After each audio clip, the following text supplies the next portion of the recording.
Hey nerds, Farmer Jesse here. Welcome to Growers Daily, your daily dose of ecological farming insight. It is Friday, April 25th, 2025, and today we're going to talk about my biggest aha moments as a farmer, the creation care movement in churches, and it's Feedback Friday, so let's do it.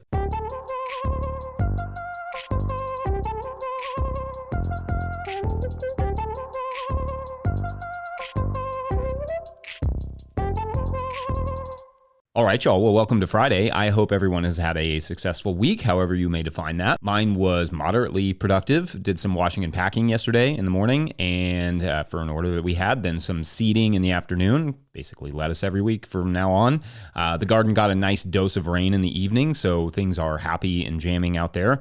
Gonna be nearly 90 degrees Fahrenheit, 32 degrees Celsius next week, but I swear it's a trick. Blackberry winter likes its 15 minutes of fame every year, so I'm just gonna be cautious with field planting until around May 10th, despite this warm spring that we're having so far. Anyway, it is Friday, which means Feedback Friday, where we explore what you all were saying about this week's topics. On Monday, I mentioned that I killed nearly all of my grafted cucumbers, and at LKSF9820 wrote, quote, "It's really not clear how you managed to kill all of your cucumbers," end quote. Okay, so just in case there were others who were like, what happened here?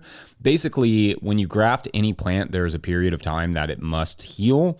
In general, same as tomatoes, which I described in an earlier episode, and I've been successfully doing for several years now, that healing process requires a few days in the dark, in high humidity, for the top part, the scion, to attach to the bottom, the rootstock. That takes about 5 to 7 days. Then you have to very gradually, over the course of about 4 to 5 days, introduce light.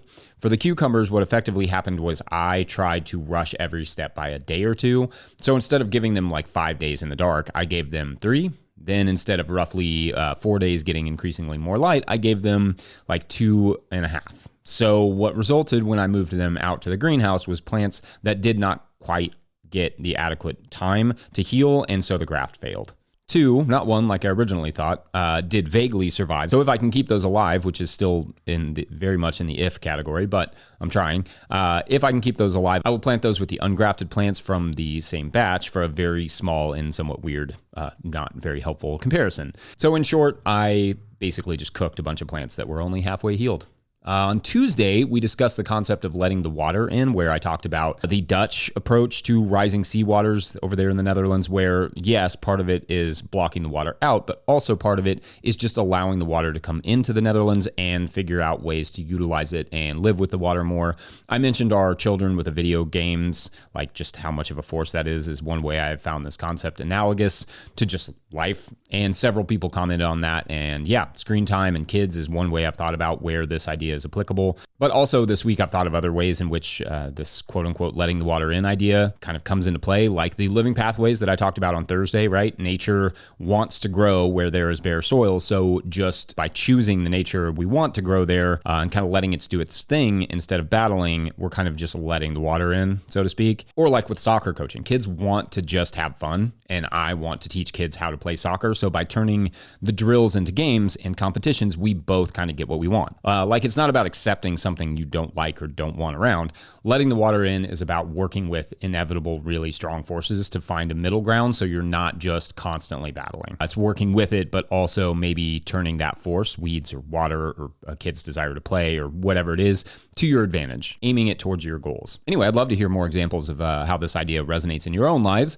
On Wednesday, we talked about rocks in the garden, somehow for the first time in, I don't know, some like 135 episodes or whatever it is. And I liked this from @DougGlibby4776, who wrote, quote, "You might be able to turn those rocks into income. I live in Maine, and we are known for having plentiful quantities of fieldstone in our soil. A friend of mine drove past a field where a man was tilling a large piece of land, and he could see the area littered with large fieldstone. My friend stopped by, offered the man a significant amount of money per trailer full of fieldstone that he dug and loaded. People love fieldstone rock walls and are always looking for sources of fieldstone. Just a thought." End quote.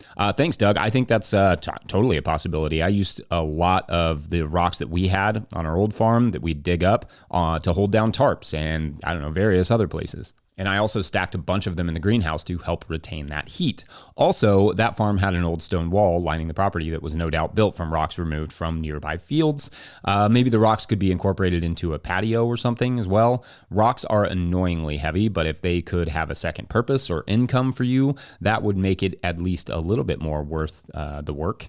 Then, yesterday, we talked about the first tools someone might need, and Bill Price, 4209, suggested, quote, some thoughts on first tools. Consider used tools. There are the usual sources like classifieds, notice boards at farm stores or Craigslist, but also look for estate auctions. Yard sales are online for homesteaders groups locally. The latter has helped us get rid of items many times. You might also find neighbors in the same boat who would share the costs of larger items or lend them out. The homestead peeps are often receptive to bartering for things if you have goods or services that you can offer, end quote. So thanks, Bill. And yeah, once you have your full tool list, you can probably find people in the area who are selling, a lot of what you need. We used to have a neighbor, in fact, who was constantly going to auctions and would ask us all the time what to be on the lookout for. If we were looking for a shovel or something, we'd just mention it and he would find one. And he would buy it, and then we'd buy it back from him if we liked it. And if we didn't want it or didn't need it, that was no big deal to him because he would just do this huge yard sale. It like goes up an entire road here in Kentucky that stretches across the state every year. As a side hustle. So it worked out for him, worked out for both parties. So shouts to the late, great Sam Holder. Anyway, great stuff as always, friends. Also, I wanted to add that I got a nice email from someone named Amy last week, gently reminding me to make sure people didn't throw the USDA employees under the bus for the canceled contracts, and that these are obviously like top-down decisions, not unilateral decisions from the employees, and certainly not decisions those employees are all necessarily super pumped about. Now, I don't think that anyone is blaming the employees, but I'm sure they are going through a rough transition as well, and they've been a valuable resource to us and many other growers over the years. So shouts to those folks for all their work. I know it's harder than it probably seems. Anyway, we're going to take a quick break, and when we come back, some of my biggest aha moments as a grower. BRB. Today's episode is brought to you by FarmRaise. Still using QuickBooks for your farm's bookkeeping? You're wasting time and losing money. Farm finances can be overwhelming, but they don't have to be. FarmRaise Tracks is the all-in-one tool built just for farmers. Manage expenses, prep for taxes, run payroll, and plan for the future without spreadsheets or stress. Just clear, organized insights to keep your operation thriving. Thousands of farmers trust Tracks to make smart financial decisions all year long. It's time you did too. Use code NOTIL20, that's all caps, no spaces, NOTIL20 for 20% off the life of your membership at farmraise.com. All right, back to the show. If you, the listener, are enjoying this content, getting even a small amount of value from it, consider supporting our work over at patreon.com/no-till-growers. I will try to get to questions from everywhere the questions come in, but I will always get to your Patreon questions. Now, today's Patreon question comes from Patreon member Dan Gorman. Quote, hey, Jesse, really appreciate the wealth of knowledge you've shared over the years. I have a training wheels farm, aka backyard garden, and have been working to implement the techniques/methods you describe. Last year, I saw an abundance of cabbage moths, but very little resulting damage from them. Maybe the flowers I had planted were attracting enough predatory wasps. Maybe I just got lucky. My question is, if you had an aha moment in your farming career where it seemed like things were falling into place with your systems. I'm curious what clued you in. Was it the texture of your soil, or maybe seeing a tomato hornworm covered in wasp eggs? Thanks again, end quote. Okay, Dan, cool to hear about the cabbage moths and fun questions here. To start, it is hard to say what the cabbage moth success story is about, but my guess, just based on experience in my own farm and others, is a combo of good soil and ecological help. That's usually the way it goes, like I discussed the other day on the broccoli episode. So great work. Very cool to hear those success stories. Absolutely love that. As for my favorite aha moments, I'm sure longtime followers of our work will be familiar with most of them, if not all of them, as I'm not modest enough to not talk about literally every success and failure I have, but a few come to mind. One of them definitely came from wasps when I saw a wasp eating a cabbage worm. I've talked about that before for sure and shown that clip. That is one of my most prized possessions. But now, anytime I see a pest, I look around to see what else is flying around and crawling around it and eating it. And especially wasps. If I see a wasp going from plant to plant, I'm always following it and trying to figure out what it's doing. I think with the wasp, it was like, here is this creature that I figured had some ecological benefit beyond stinging me, but that I mostly viewed as an annoyance, literally eating one of our biggest pests. I'm now a big fan of wasps. I enjoy the relationship we build in a season where when they set up in a place I travel often, like my tool shed, they don't bother me at all because they are used to seeing me and I leave them alone and they leave me alone. I would like them to learn to eat harlequin beetles though, just haven't had the guts to bring it up. Grafting tomatoes was another big aha moment for me for just how much better they did than our regular ungrafted tomatoes. It's a lot of work and may not be worth it in every context, but I was truly stunned at how much more productive they were. Also, the approach I talked about recently to, sweet potato slips, where I am using very small slips with almost no roots on them, and how that almost 100% cured our scurf issue. It was like night and day. The potatoes just had no scurf on them. Another big aha moment was recognizing just how much easier carrots were to harvest and if I broad forked the bed first, and how much time that saved me, plus how much happier those carrots seemed to be. Remembering, of course, that we are on pretty dense soil, but we often get caught up in this like tillage versus no tillage debate. And no doubt I can be put at the blame of some of that for the title of this organization. But there are crops that frankly just do a little better and are a little easier with a small calculated amount of disturbance. So most vegetables are recovery species. That's kind of what they do. So my opinion on disturbance has changed, I guess, and we're going to actually talk about that next week. Moisture and mulch was another aha moment. We went through a really hot, hard drought a few years back, and the only place I could find any real moisture after several weeks of scorching heat and no rain was under the hay mulch, where plants were just cranking away, happy and healthy. Like, I knew mulch was helpful, but to see it straight up thriving in a dry farming scenario, densely packed with plants, while everything else around it suffered, was pretty clarifying, just how effective a well-applied mulch can be.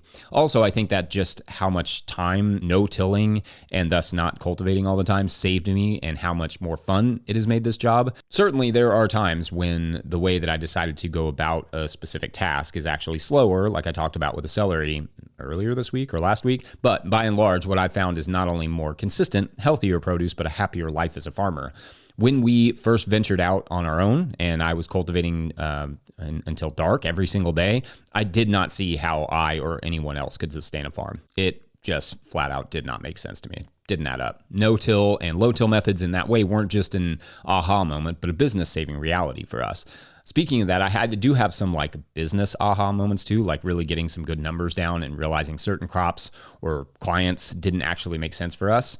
Or sometimes Hannah and I will just ask ourselves what we are enjoying and what is bringing us stress and joy, and then really dig into that and why. And if there's a simple solution, that comes down a lot to our holistic goals. But sometimes it's just like, do we still like doing the farmer's market? And what would it look like if we stopped doing it? With that particular example, we realized that the farmer's market was basically covering an employee's compensation for the year and making like an extra $10,000 or $15,000 for us for the season. So could we just find that $10,000 or $15,000 somewhere else? We haven't fully achieved that yet, but we have our weekends to go spend with the kids or go to soccer games or coach soccer or just like hang out, rest, which is cool, which feels, I don't know, equally as profitable. I've also had a lot of false aha moments, successes or ideas that maybe worked once but couldn't quite be replicated. I think of the double seeding idea where I was sowing two crops in the same block to get two different crops with half the work of planting, because you are just planting one block by hand with two crops in it. And it sort of worked, but was really hard to dial in. No doubt, as I think of more, I will talk more about them here. What were your aha moments? Let us know. Thanks for the question, as always, Patreon members. And make sure to keep them coming on the April and soon to be May, unbelievably, show thread. Up next, we're going to take a quick break. And when we come back, churches that farm. Be right back. Today's episode is also brought to you by Farmhand. I started a CSA to grow food and build community, not to drown in admin work. Spreadsheets, emails, and pack lists take up too much time. If I could spend less time at my desk and more in the field, that'd be a win. Enter Farmhand. Farmhand automates billing, newsletters, websites, and member support, saving CSA farmers 20 plus hours a week. Focus on farming, not paperwork. See how Farmhand can help. Book a one-on-one demo with founder Ari at farmhand.partners/no-till. That's farmhand.partners/no-till. All right, back to the show. All right, so I was reading this article the other day in the New York Times by Katrine Einhorn about these churches in Indiana and movements within the church at large that are centered on what they dub creation care, viewing it as their duty to care for the earth. And it's something that I've seen kind of trickling in a little bit here and there, where churches are engaging more with agriculture and ecology and the environment. An example being that video we did about Jackson's Garden, Apostles Garden, down in Bowling Green last year, where they basically built a farm at their church, which is very cool to see. The article that I'm talking about discussed this group of churches in Indiana who are doing things like installing solar panels on the church, building gardens, planting native perennials for beneficials, and making natural play areas for kids. Now, to be clear, I'm not going to get into theology or where churches' obligations are to nature or any of that. Rather, I wanted to bring this up because the enormous potential for this sort of shift in thinking and obligation to the natural world within churches, not only for the environment, and communities, but also for the simple fact that churches own a lot of really, really awesome farmland that respectfully often just kind of sits there. I cannot tell you how many churches in Kentucky I drive by on a near daily basis and drool over the large, flat, wide open pastures they generally just mow for the 1 or 2 events they have per season where it gets used, which is fine. I'm not judging churches for that. Lots of people and businesses and organizations have land that they do even less with, but churches are among the biggest landowners in the country and world, and much of that land could be utilized in really amazing agricultural and ecological ways. The Catholic Church alone, which shouts to the late Pope Francis, according to Yale, controls around 177 million acres around the world. Now, not all of that is farmable land, obviously, but even if half of that is arable, that's the equivalent of 1.5 million of my farm, if you include my house, my buildings, and the land I don't use to grow on, but use for ecology. And that's just the Catholic Church alone. That's not the Baptists, the Methodists, the Mormon, or non-denominational churches, etc. So anyway, I think that's a very cool thing that's happening, and it's cool to hear, and I hope that movement continues to grow. And I'd love to hear from people whose churches are doing interesting ecological creation care type things. Maybe it's community gardens, or maybe it's production farms, farmer incubators, which I think would be really awesome, or food bank style gardens. But maybe it's just permaculture style perennial plantings that require little attention, but give the church some harvestable fruits and a nice place to hang out. I'd love to hear what you all are seeing, and would be cool to see this movement kind of grow and spread.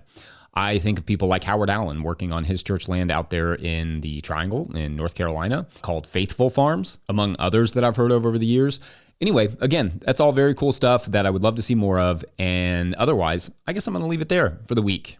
Yeah, let's go start our weekend on that sort of positive and hopeful note. Good luck to all of your sports teams, as long as they are not playing mine. Also, I'm enjoying that series from the New York Times called 50 States, 50 Solutions. So it's worth checking out the different environmental things that various states are doing. Before we head out for the week, though, a quick word from our friends at Rimmel Greenhouses. Whether you're growing tomatoes for market, flowers in the spring, or vegetables for your family, growing in a high tunnel protected from the weather provides the right environment for a harvest you can count on. Rimmel Greenhouses are strong, durable, and easy to assemble, offering the quality you need to grow productively year-round. The team of experts at Rimmel Greenhouse Systems will be your trusted partners to ensure you get exceptional value from your greenhouse or high tunnel investment. Visit Rimmel.com today to get growing. Don't forget, we at No Till Growers are now officially a 501c3, so donations are tax deductible and greatly appreciated. We actually had a couple come in this week, which is super appreciated.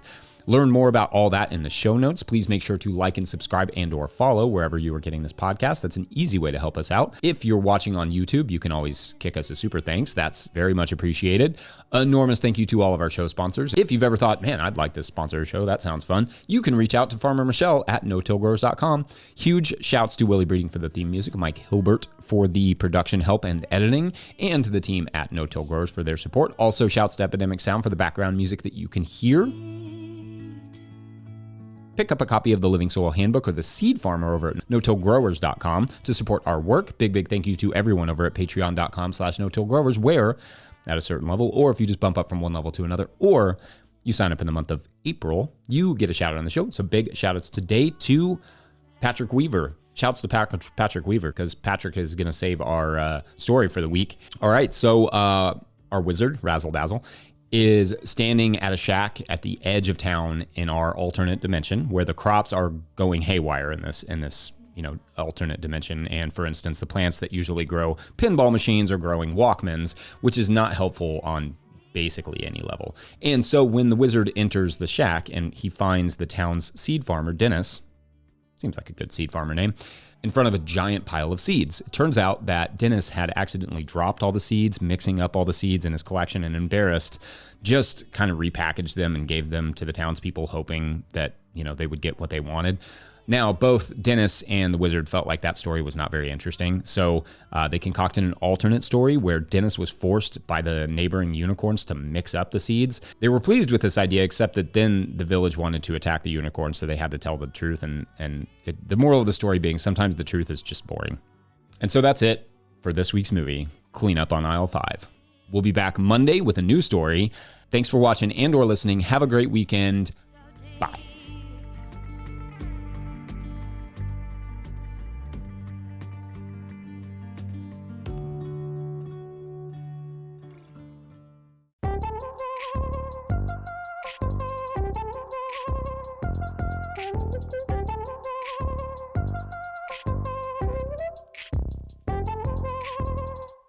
You know when you're really stressed or not feeling so great about your life or about yourself? Talking to someone who understands can really help. But who is that person? How do you find them? Where do you even start? Talkspace. Talkspace makes it easy to get the support you need. With Talkspace, you can go online, answer a few questions about your preferences, and be matched with a therapist. And because you'll meet your therapist online, you don't have to take time off work or arrange childcare. You'll meet on your schedule, wherever you feel most at ease. If you're depressed, stressed, struggling with a relationship, or if you want some counseling for you and your partner, or just need a little extra one-on-one support, Talkspace is here for you. Plus, Talkspace works with most major insurers, and most insured members have a $0 copay. No insurance? No problem. Now get $80 off of your first month with promo code SPACE80 when you go to Talkspace.com. Match with a licensed therapist today at Talkspace.com. Save $80 with code SPACE80 at Talkspace.com.